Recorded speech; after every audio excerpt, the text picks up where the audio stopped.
We all know that one guy, the one who spends his Saturdays volunteering at a soup kitchen while you're hung over on the couch watching Netflix and eating stale pizza. He makes you feel terrible about yourself. But here's the uncomfortable question nobody likes to ask. Is he actually a good person, or is he just chasing a dopamine hit? Before you defend him, take a seat. We need to talk about the saint paradox. Let's go back to Abraham Lincoln. Yes, the guy with the top hat. Legend has it he was riding in a carriage, arguing with a friend that human beings are purely selfish. Suddenly, he sees a pig stuck in the mud, drowning. Lincoln stops the carriage, ruins his expensive suit, and saves the pig.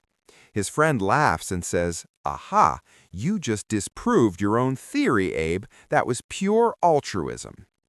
Lincoln shakes his head and says, "Wrong. That was the height of selfishness. If I had left that pig there, I wouldn't have been able to sleep tonight. I didn't save the pig for the pig. I saved it to buy my own peace of mind." Lincoln had a point. Think about the last time you donated to charity or helped a stranger. Be honest. How did you feel afterward? You felt a little lighter, right? Maybe a bit proud?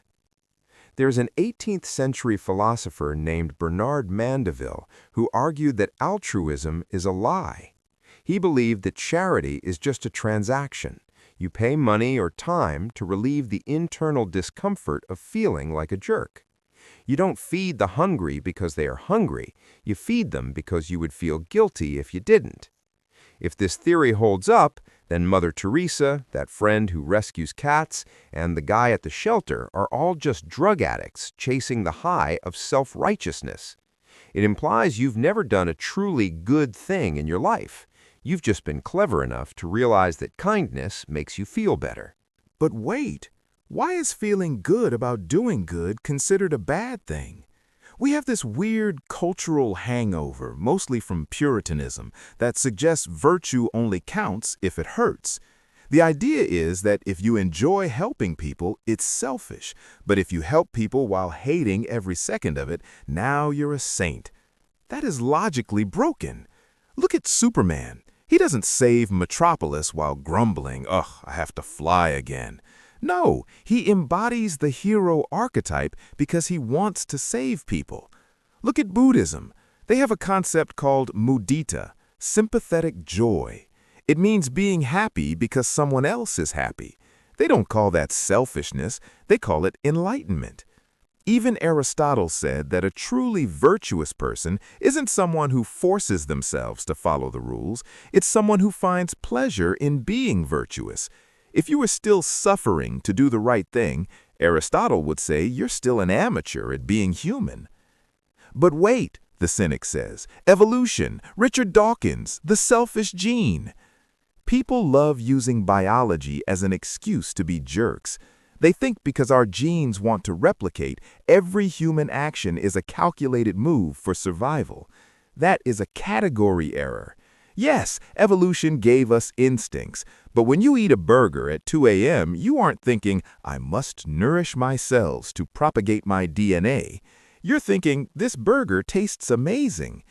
Evolution gave us empathy and guilt as tools for group survival, sure, but when we use those tools today, we aren't calculating survival odds, we are just feeling.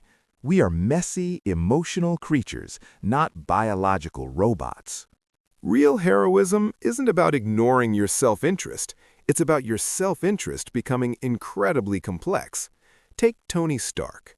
He sacrifices himself not because he hates his life, but because the alternative, living with the guilt of doing nothing, is unbearable to him.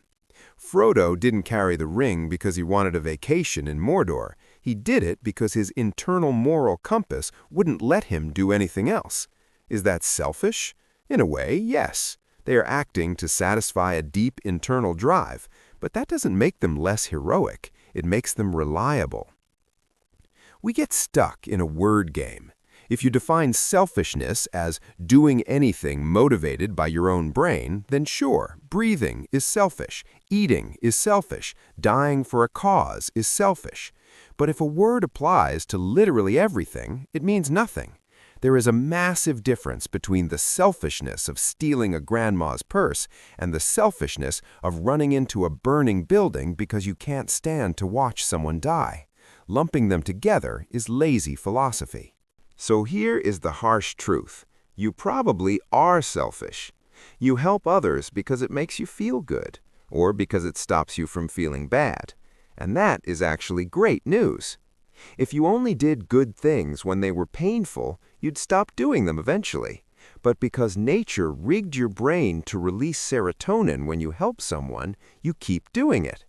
The homeless guy getting a meal doesn't care about your metaphysical intentions. He cares about the food. The child you helped doesn't care if you did it to soothe your ego. So stop worrying about being a pure saint. It's a myth.